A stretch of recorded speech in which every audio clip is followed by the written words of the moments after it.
Hey, it's the podcast guy. Sutton United Talk Time on podcast. It's the Sutton Podcast. And there it is! Sutton United at the GM Vauxhall Conference have put out First Division Coventry City, winners of the FA Cup themselves less than 2 years ago. And what a moment to enjoy for the fans of this Surrey side. They've had their moments before, but never one like this. But the whistle goes down. Delight for Sutton United. Sutton United from the National League are through to the last 16 of the FA Cup. No longer English football's perennial non-league club. A 123-year crescendo reaches a new peak for Sutton United, who are promoted to the Football League for the first time. Hello and welcome to another episode of Sutton United Talk Time on podcast. It's the Sutton Podcast. We're in association with Lucky Star Gin. I'm your host, Mike, and with me today on the panel we have Mark and Andrew, not Andy, as I called him in the other thing. I think he goes by both, but Andrew, I should call him my proper name. In this episode, we are going to cover the short trip to Woking, where we made up quite a bit of the crowd, and we'll look forward to the slightly longer trip to Hartlepool. Love hearing from you, love joining in the conversation, stay connected. There may be news of a new channel to follow soon. Haven't quite got there yet, but there may be some sort of private channel we can join.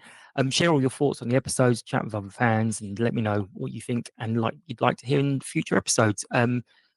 There was a couple of suggestions, but I'm happy for more suggestions on particular questions we could discuss as a panel. So if there's anything you think of, just shout and let me know.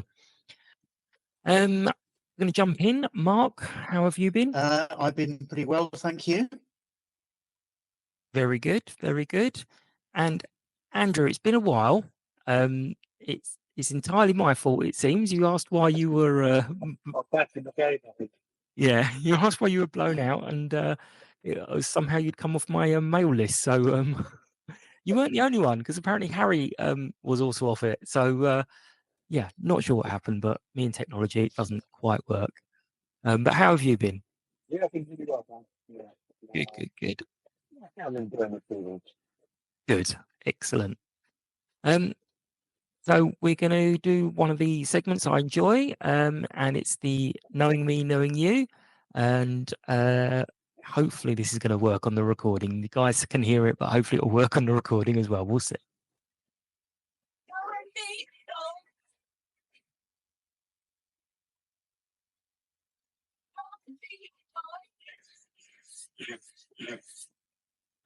Okay, so when I wrote these questions, obviously I planned ahead for the new season, and the answer can change quite dramatically for you guys. So the answer is, how do you follow the team when you can't attend a match? Mark, you seem to go to most of them, so I'll ask you first. How do you kind of follow the team, or do you just check in? It varies. A few times recently, last season, I used a streaming service, which I thought was pretty good. Haven't used the National League one at all this season. I've only missed 2 games though. I sometimes just use X, formerly Twitter, or live scores. Sometimes I just tune into the radio commentary that Tony Delbert does as well, which is pretty good. Yeah, I did that for the Dagenham, some of the Dagenham Redbridge game, but for the Southend game, I was doing tourist things in Venice, so I didn't follow the game at all while it was on. Yeah, the Mixlr recording is a different one for this season. It wasn't available the last couple of seasons. Andrew, how do you follow while you're not watching the game? Is it a case of just checking in at 5 o'clock? I never keep down the morning uploads on Twitter on Babyfoot. Some of the match goes on Twitter, so that's a bit of a plug for them. And also, yeah.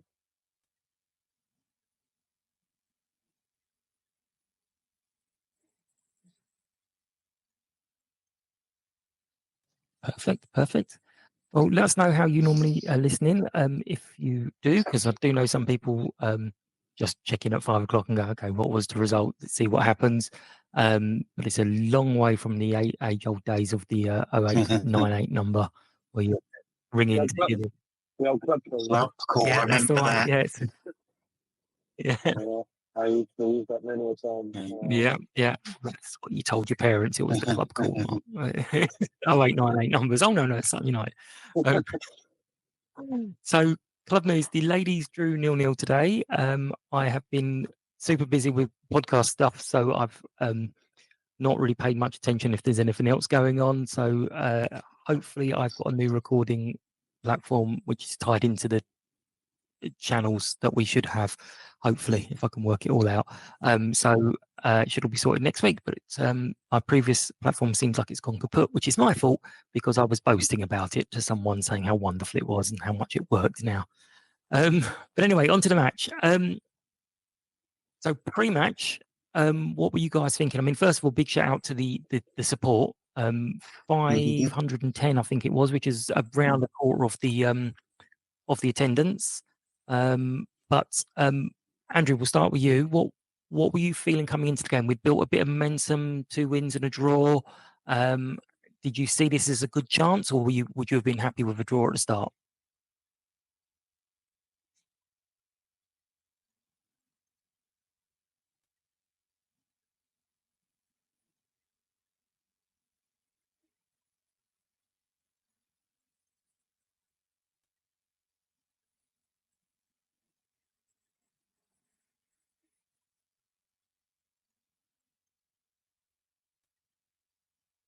I was delighted when he hit the margin of 2-1. Let me just tell you that. We'll come on to that later, I'm sure. But Mark, what were your expectations coming into the game? I didn't on the back really of that know what to expect. Obviously, we only drew 0-0 at home to Yeovil a few days earlier, and we did okay in that game. Steve seemed reasonably happy with the performance. That's a game most of us thought we might win. So that might have dampened down expectations a little. I thought we had a decent chance, but this team's been so inconsistent over the course of the season that I didn't really know. I didn't have any clear idea or expectation. You just go along to the game and hope. Yep. No, going money and plug. They always say lovely day out, sport by the football. I mean, you made a few changes and brought back in Josh Finley and then started with Jeremy. I mean, most of the squad do seem quite interchangeable. Mark, what are your feeling? Are you feeling we're getting a settled squad, or is he just going to mix it up all season? I think he went back to a more sort of familiar Steve Morrison formation and lineup with a sort of 4-2-1-3, I think it is. The one slight surprise was Jeremy Sivi starting. I'm not sure he started for us yet in a competitive game. I haven't checked that, but he tends to be used as a substitute. But Steve made some rather cryptic comment in his post-match interview about Ashley Naddison, who's normally in one of the wide positions, sprinting. I didn't quite work out what he meant. Maybe one of you two guys could interpret it, but that was apparently the reason why he didn't start. Maybe he overexerted himself, maybe strained something, maybe he was just taking a risk. I don't know. But anyway, Naddison was dropped to the bench, though he did come on in the second half. But Sivi started and had a great game. Yeah, I think it was. So Andrew, he's talking about top speed or max speed sprinting or something that they're not. I don't know why they wouldn't want them to do it, but obviously they feel that's you're pushing yourself too hard. But Andrew, what did you think of the changes in the lineup? And All to be the Morrison way, doesn't it? Every rotation, we're sure like that last season, even. I don't know the next problem with him, but he's like working from his own. I don't obviously played off yesterday. I quite like Stevie. He has been massive with him. He's made a few substitute appearances and he's still been form, didn't he? But, I thought it was really bright and it was took it long in the yeah, I mean they've They've all been quite good, and then obviously we got the Silver to get back into the side. Although I think again the socials are making a bit more of it than perhaps everyone would like. But yeah, it's exciting time. Talking of exciting times, Lewis Simper took a shot, heavy deflection. No, it was, he took the lead. The reason I'm saying that is I didn't want Neil to get maximum points in the prediction league. But what were you? I mean, it was what 10, 15 minutes, something like that. Andrew, were you even kind of settled in then? Did you catch you by surprise, or did you see it? Yeah, I was settled in, and yeah, I mean, we was outside the area, and okay, and yeah, I mean, we get that little bit of luck, that losing deflection, but he's becoming an important player, I think, very much like how he's on the ball, and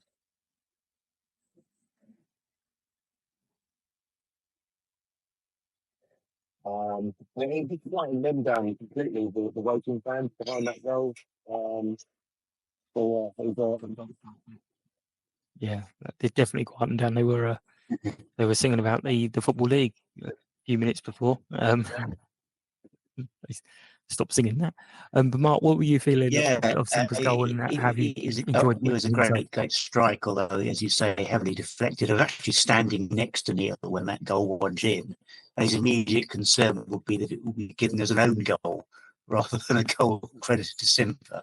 We needed to worry because I think it was on target. Whether the keeper would have got to it, who knows? But that deflection clearly wrong-footed him. You could hear the deflection actually thumping off the defender, and completely changed the trajectory of the ball, and it flew into the net. But yeah, I mean, as Andrew said, he's been playing well. I think he's been a really good signing, and he deserved that goal. Yeah, he deserved one. Well, for a couple of weeks now, he's gone close. Yeah, we've got some physical last week. Yeah, it was free kick on Tuesday, but other than that, he's gone quite close.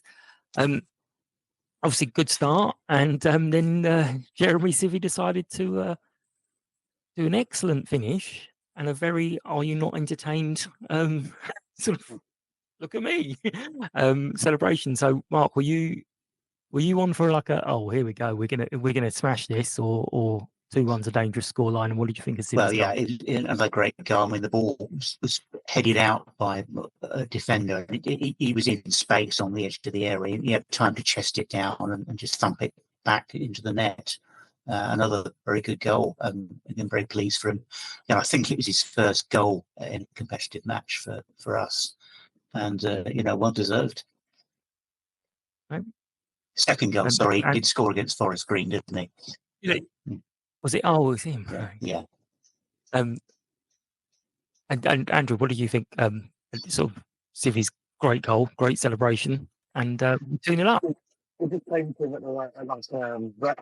it just fell to him nicely, and when they could do the move, it was the lads, I think it just it's just the game beyond waiting, and it looked like we could do it with. We didn't have to tally, but yeah, it did look like we were going to amount of people goals. Well, we did go quite close, I think, shortly afterwards with Coley as well.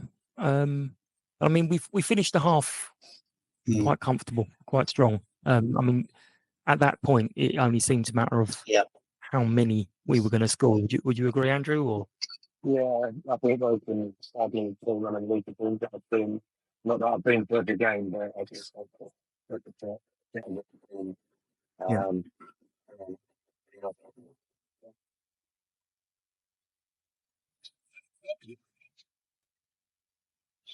yeah.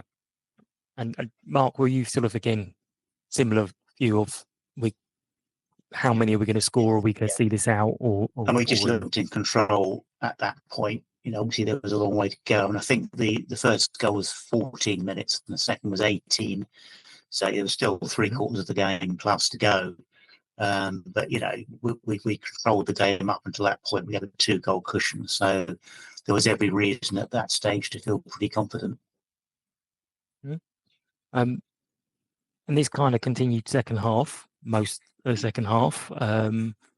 They're comfortable, we're making chances. I mean, on another day, that would have been one of those ones of, can we not just convert some of these chances, please? Because we're not scoring.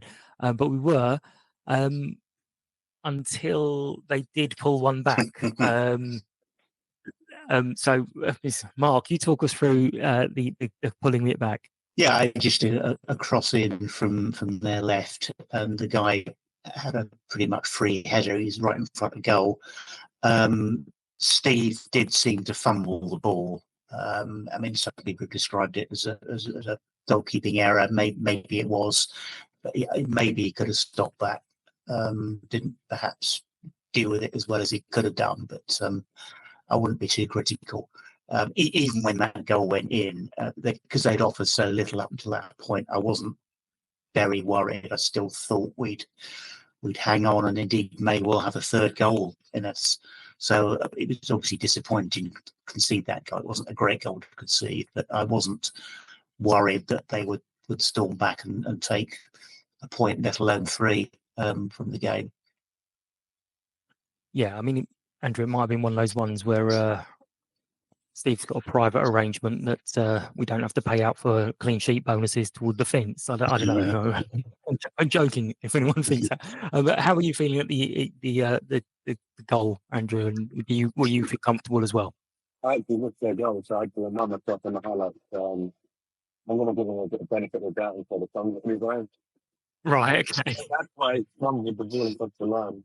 But, yeah, I was actually a little bit switched after that. I think it was unnecessary. We had control of the game. I think we could draw pending out.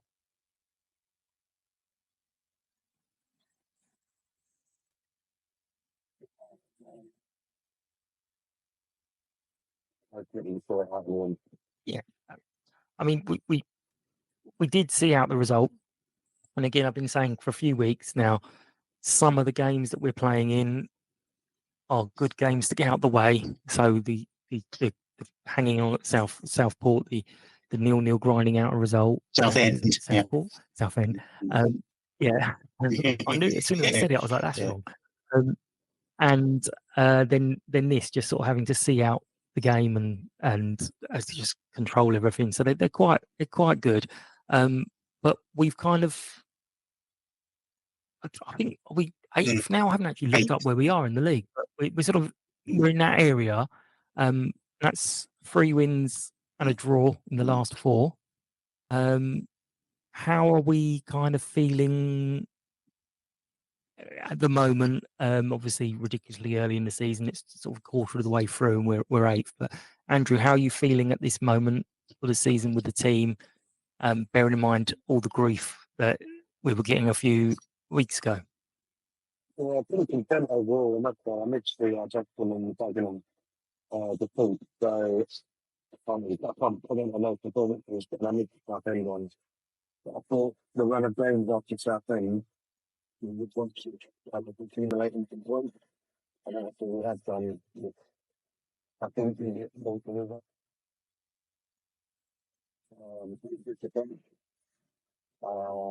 The only thing I was aware, so well, another drop on the field of win.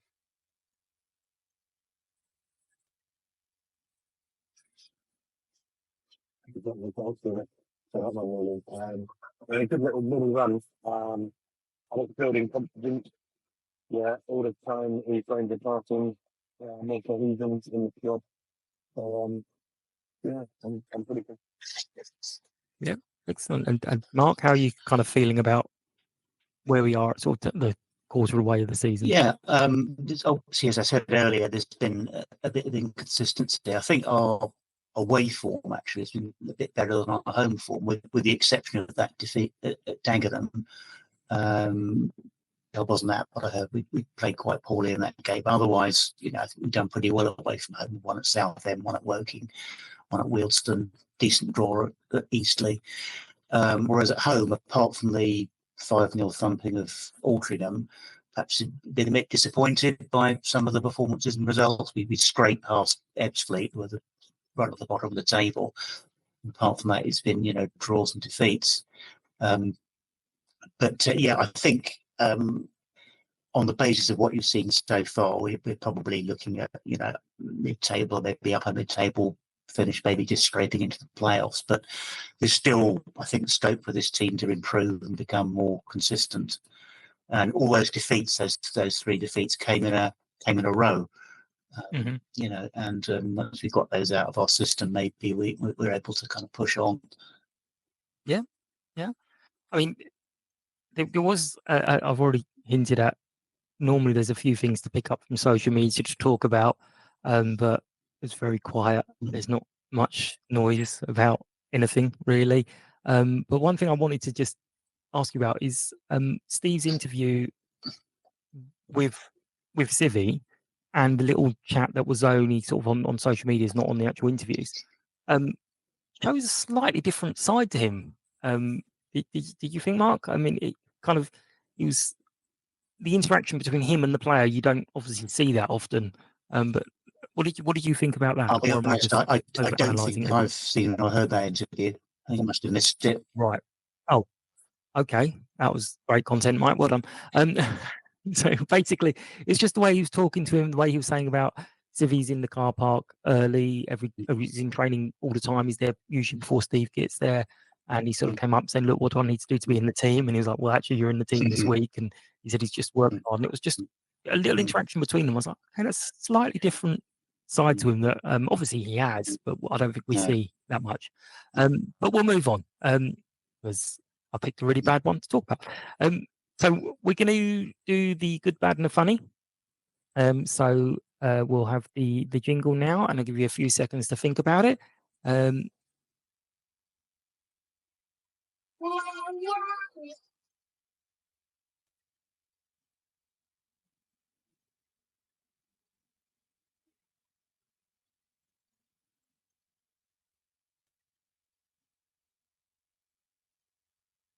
So, Andrew, what was good about the day for you? A, the result, and B, Civi and the goal. Excellent. Mark, what was good about the day for you? I think the free kick that we talked about a little earlier against Yeovil, we had a lot of free kicks because whenever we broke forward, they seemed to foul us. Apart from the one that their keeper tipped over from Simper, we wasted those free kicks. Didn't really do very much with them. But the free kick that we had yesterday that led to the second goal was perfectly executed. Ball in from the corner flag. Defender heads out, and there's Sivi in space, ready to return the ball and get the second goal. So that is a free kick that actually worked, albeit with some assistance from a defender. So that was very pleasing. Yeah, I mean, I saw one earlier. Obviously, I wasn't there, but the sort of main steward in the ground was that people were getting a bit of teasing, a bit of banter back and forth. But he actually tweeted out earlier, unprovoked, I want to say, but with nothing. That it was one of his favourite away crowds, world class fans. So he obviously enjoyed it. So again, well done, everyone there. But Mark, what was your bad on the day? I'm going to go for the number of yellow cards that we picked up. I mean, some of them I think were a bit soft. I think there were 4 in total, but 3 of them were in those final 15, 20 minutes after Woking got the goal back. And you could sense a slight nervousness in the side. I think, they might come back and snatch a point or even more. And we were resorting to fouling a bit. There was one occasion where I think because if one of our players was fouled, one of our defenders, very close to the byline, nothing was given, and their guy was then free, and he ran up their right wing, and we hadn't got many players back at that point, so he looked as if it was a dangerous break forward, and Simper cut across, and he hadn't got time to put in a clean challenge. He basically just fouled the guy. It was a tactical foul. You could see what he was doing. He got a yellow card for his trouble, and then there were a couple more yellows in that final stage of the game, which was a bit disappointing. We seem to have been picking up quite a few yellows this season, though thankfully no red so far. Yeah, it will be one of those things that start to come back to haunt us in a few weeks, maybe. But Andrew, what was your bad? Sentimental one, really. We couldn't give a tribute to Harry and Yeah. everything. Last week, Louis John was red, so we gave him a bit of a reflection on the third goal. Yeah. It would have been nice to do something similar to Harry. He's still got to come to us. Yeah, that's a good time. Kind of down season. Yeah, so that would be my bad, as well as making sure. So slightly different kind of with that one. Yeah, no worries. And what was your funny on the day?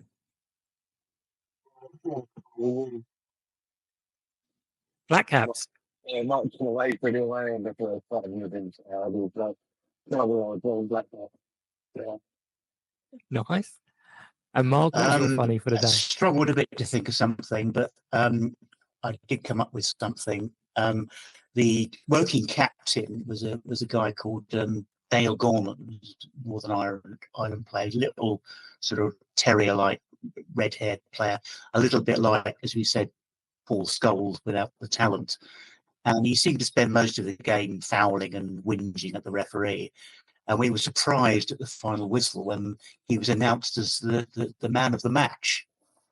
And a couple of us were in one of the Woking pubs after the game. We bumped into a Woking fan who said, "Oh, we didn't play very well, did we? You were much the better side." And then, completely unprompted, he said, "I can't believe they gave our man of the match award to that captain." So we said, "Yeah." We nodded sagely. We don't disagree with you. That was a bit of a strange award, but there you go. Yeah, it's always an odd one when your team lose, and obviously the sponsors are they've paid for the thing of picking them out of the match, and then it's like everyone in the crowd goes, "What? Why? Why?" But yeah, it's always a tricky one. You could have picked Neil panicking about the own goal. Thought about that, yeah. I already mentioned that, so there was something else. So, due to the nature of everything that's gone on this week, I haven't actually got a Hartlepool fan to slot in here. It's an away match again, so it's not so bad. Hopefully, I'll get it all sorted for the next home match. But looking ahead to Hartlepool, looking ahead tomorrow. I mean, let's just go first of all tomorrow. Mark, any preference with who you want or what you want in the cup draw tomorrow? Well, I'm not going to be here. I should be coming back from the Isles of Scilly on that day, so I haven't actually given it a great deal of thought. But I had a quick look at who's in. But given I'm going to miss the game, I'd rather it was a home game against somebody who we can beat fairly comfortably. A dull team. Yeah. Andrew, I think I might guess your answer from some of the posts you've put up already. But who would you like, and where would you like it? The mob down the road. At theirs or ours? Either or, doesn't matter. Yep. It's very long overdue. I'd look up if we'd ever close them in the practice.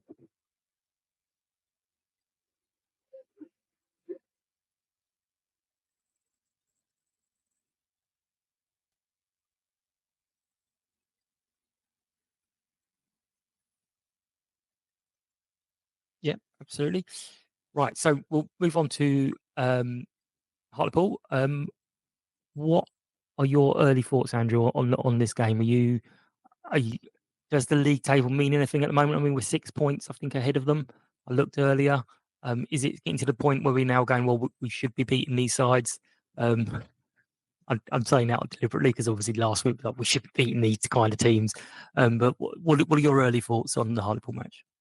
I think the table is interesting for the first, but not taking it too seriously at the moment. But given their form, they've lost their last four. I haven't scored a goal in their last four. And I probably would have expected them to trap their manager by now, from being honest. So I think it might have been victim for me, manager bounce. But I think we've got to be going there and backing up the Woking result and the really. Fair enough. Yeah, I Mark, agree. what are your thoughts? It's another game I'm going to miss. But their form is poor. They've, as Andrew said, they've lost their last four. They've only won one of their last 9. The speculation on their forum, I was checking it earlier today, that their manager's going to get sacked possibly tomorrow. We shall see, but they could get the new manager bounced if that does happen. We've got a pretty good record up there. We will remember that 96th minute Tommy Wright goal and the Jeff Stelling meltdown on TV. So given the form has picked up a little bit, I think we can go into that game with a certain amount of optimism. Although, of course, it is a long trip, second season. I think we've got the benefit of my London Blue game, obviously got Aldridge. Yeah. We've got preparation wise. In our favour, everything. Yeah. Well, say in our favour, but we have it to mid weekend. Yeah, it gives people that little bit extra time, and also obviously we've been one of the longest ways the games. You said, Mark, there will be people putting this on the calendar to go, right, I'm going to that one. We'll make a weekend of it and stuff. So people will be enjoying the hospitality around the Hartlepool area. So the prediction league, after however, what is it, 64 games, I was incorrect. No, it wasn't. It was more than that. Whatever it was a long stretch. I got it right. I stuck with my 2-1. I stuck with it. And eventually there was partying in the streets of SM1 because it was correct. I did think as I was just listening along, I was like, we're going to let in another goal here. They're going to score an own goal or something just to annoy me. But unfortunately, when I looked, 9 people had also picked 2-1. So it hasn't actually made any real difference to the scoreboard. But the only one who got the scorer is, as we mentioned, Neil, and he's part of a very exclusive club. Just 2 people who've got everything correct. There was, I want to say, Jake earlier on in the season, and then Neil now. So it's quite a difficult feat. So well done. I mean, it's guesswork a lot, but hey. But now I'm gonna have to think of another prediction. But what is your prediction? Andrew, we'll go with you first. Obviously, if you're playing in the league, you can change this. So don't worry about what you say now. But what's your prediction? We have to Hartlepool prediction, right? Mm-hmm. Yeah, I'll go 2-0 Sutton. 2-0 Sutton. Okay. Mark, I know you don't play along anyway. So I'll go for my usual safe 1-1. 1-1. Okay. I'm going to go 1-0 Sutton, just because I have to change it. Cause I do feel like it's going to be 2-1 now for like a load of games in a row. But I'm going to go 1-0 Sutton. And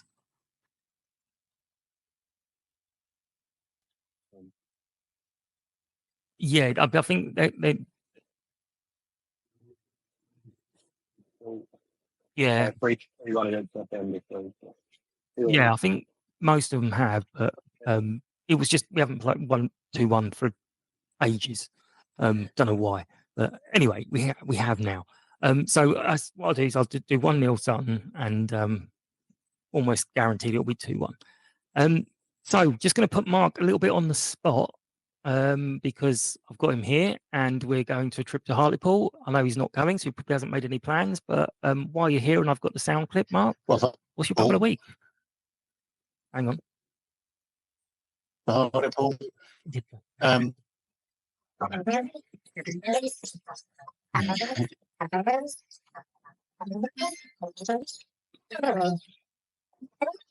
Well, there's a pub that a few of us have been to before, actually on Hartlepool Station. It's a micro pub called the Rat Race. As far as I know, it's still going. It did close for a while, obviously during the pandemic. It didn't open for several months after that, but I believe it's open again now. And it's a tiny little place. It can only hold about 20 people. It's not happening this time, but usually there's a train about 5 to 6, a direct train back to London from Hartlepool. So there's just time to get back to the Rat Race and have a pleasant pint, or maybe a couple quick ones before getting that train back to the Smoke. So that's my pub of the week.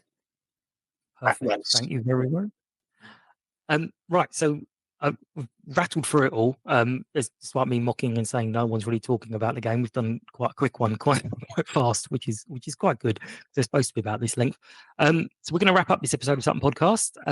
As always, we appreciate your attention and feedback. Get involved in the Knowing Me, Knowing You section. Tell us how you follow the team when you can't attend matches. Follow, like, share this episode. Tag me in and if any comments at Sutton Podcast on social media. Don't forget to subscribe and leave us a review. Look out for news on this platform that may or may not have channel, and we'll see. But we are back on Sunday, and we will have Rory and Claire talking. As always, thank you to our sponsors, Lucky Star Gin. Big thank you to the panel today, Mark and Andrew. And thank you to our listeners. Hope you've enjoyed this episode. Take care, and we'll catch up soon. Thank you. Bye. United! United! United!